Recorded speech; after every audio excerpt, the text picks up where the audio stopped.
Good morning students, मंथन GS academy में आप सभी का स्वागत है। तो आज का जो टॉपिक है हमारा वो है इंडियन पॉलिटी का एक इम्पॉर्टेंट टॉपिक्स जिसे हम कहते हैं आपातकालीन प्रावधान। ठीक है, तो आपातकालीन प्रावधान से जितने भी बिहार दरोगा और बीपीएससी में सवाल पूछे गए हैं उन सभी सवाल को इस सेशन में हम आज समझेंगे। ठीक है, तो चलिए शुरू करते हैं आज के सेशन को।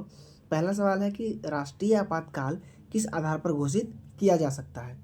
तो ऑप्शन हमारे पास है केवल युद्ध, ऑप्शन बी में है युद्ध, बाहरी आक्रमण या सशस्त्र विद्रोह, ऑप्शन सी में है केवल आंतरिक अशांति और ऑप्शन डी में है राष्ट्रपति की इच्छा के अनुसार।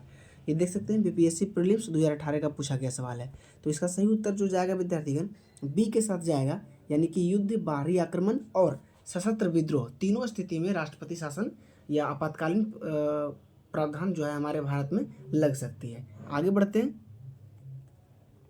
नेक्स्ट सवाल है कि राष्ट्रीय आपातकाल की घोषणा संविधान के किस अनुच्छेद के अंतर्गत की जाती है। किस अनुच्छेद के अंतर्गत की जाती है? आपके पास है आर्टिकल 352, आर्टिकल 356, आर्टिकल 360 और आर्टिकल 365।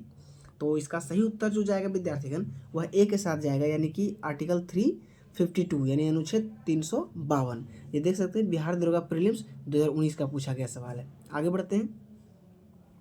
अगला सवाल है कि किस आपातकाल के दौरान मौलिक अधिकार स्वतः निलंबित हो जाते हैं। किस आपातकाल के दौरान मौलिक अधिकार जो है हमारे फंडामेंटल राइट्स वो स्वतः निलंबित हो जाते हैं। ऑप्शन हमारे पास है राज्य आपातकाल, ऑप्शन बी है वित्तीय आपातकाल, ऑप्शन सी है राष्ट्रीय आपातकाल और ऑप्शन सी है राष्ट्रपति शासन। ये भी बीपीएससी प्रीलिम्स 2017 का पूछा गया सवाल है। तो इसका सही उत्तर जो जाएगा ऑप्शन सी के साथ, यानी कि राष्ट्रीय आपातकाल। राष्ट्रीय आपातकाल जब लगती है तो हमारा मौलिक अधिकार या फंडामेंटल राइट्स जिसे कहते हैं वो स्वतः निलंबित हो जाती है। ठीक है, याद रखिएगा। अगला सवाल है कि अनुच्छेद 356 का संबंध किससे है। अनुच्छेद 356 यानी 356 का संबंध किससे है? ऑप्शन हमारे पास है कि राष्ट्रीय आपातकाल, वित्तीय आपातकाल और राष्ट्रपति शासन या मौलिक अधिकार। ये बिहार दरोगा प्रीलिम्स 2020 का पूछा गया सवाल है। ठीक है, तो इसका सही उत्तर जो जाएगा ऑप्शन सी के साथ, यानी कि राष्ट्रपति शासन से संबंधित है अनुच्छेद 356, याद रखिएगा। आगे बढ़ते हैं।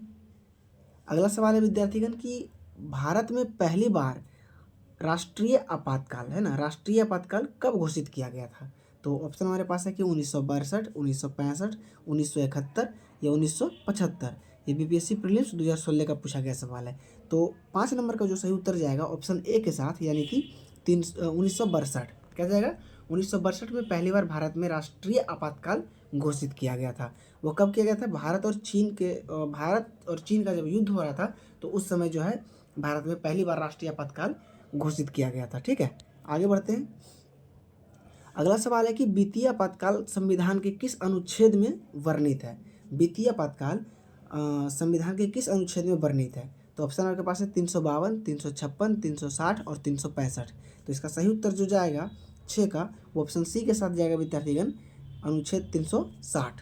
क्या जाएगा? अनुच्छेद 360, याद रखिएगा। ठीक है, आगे बढ़ते हैं। अगला सवाल है कि राष्ट्रीय आपातकाल की घोषणा संसद से कितने समय में अनुमोदित मिलना आवश्यक है। ठीक है, कितने समय में अनुमोदन मिलना आवश्यक है? ऑप्शन हमारे पास है 1 माह, 2 माह, 3 माह और 6 माह। ये बीपीएससी प्रीलिम्स 2019 का पूछा गया सवाल है। तो इसका सही उत्तर जो जाएगा ऑप्शन बी के साथ, यानी कि 2 माह। 2 माह में अनुमोदन मिलना जो है संसद से अनिवार्य होता है राष्ट्रीय आपातकाल के जो है। ठीक है, आगे बढ़ते हैं। अगला सवाल है विद्यार्थीगण कि 1975 में राष्ट्रीय आपातकाल किस आधार पर लगाया गया था। ठीक है, 1975 में राष्ट्रीय आपातकाल जब भारत में लगा था तो किस आधार पर लगाया गया था? ऑप्शन हमारे पास है युद्ध, बाहरी आक्रमण, सशस्त्र विद्रोह या आंतरिक अशांति। तो ये देखिए बिहार दरोगा प्रीलिम्स 2021 का पूछा गया सवाल है। तो इसका सही उत्तर जो जाएगा 8 का वह डी के साथ जाएगा, यानी कि आंतरिक अशांति। क्या जाएगा? आंतरिक अशांति। ठीक है, आगे बढ़ते हैं। अगला सवाल है कि राज्य आपातकाल यानी प्रेसिडेंट्स रूल की अधिकतम अवधि कितनी होती है? ऑप्शन हमारे पास है 6 माह, 1 वर्ष, 2 वर्ष और 3 वर्ष। ये बीपीएससी प्रीलिम्स 2020 का पूछा गया सवाल है। तो इसका सही उत्तर जो जाएगा विद्यार्थीगण डी के साथ, यानी कि 3 वर्ष। क्या जाएगा? 3 वर्ष, डी के साथ इसका सही उत्तर जाएगा। ठीक है, और आज के सेशन का हम अंतिम सवाल देखेंगे विद्यार्थीगण कि किस संविधान संशोधन के द्वारा आंतरिक अशांति शब्द को बदलकर सशस्त्र विद्रोह किया गया, है ना। आंतरिक अशांति शब्द को बदलकर सशस्त्र विद्रोह किया गया। ऑप्शन हमारे पास है 42वां संविधान संशोधन, 44वां संविधान संशोधन, 52वां संविधान संशोधन और 61वां संविधान संशोधन।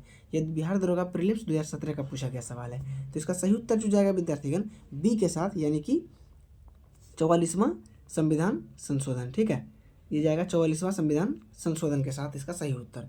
तो आशा करते हैं विद्यार्थीगण कि ये सेशन आपको अच्छा लगा होगा, पसंद आया होगा। अगर वीडियो पसंद आया है तो एक लाइक करके जाइएगा। मिलते हैं अगले वीडियो में इसी तरह किसी शानदार किसी नए टॉपिक और नए एनर्जी के साथ। तब तक के लिए जय हिंद।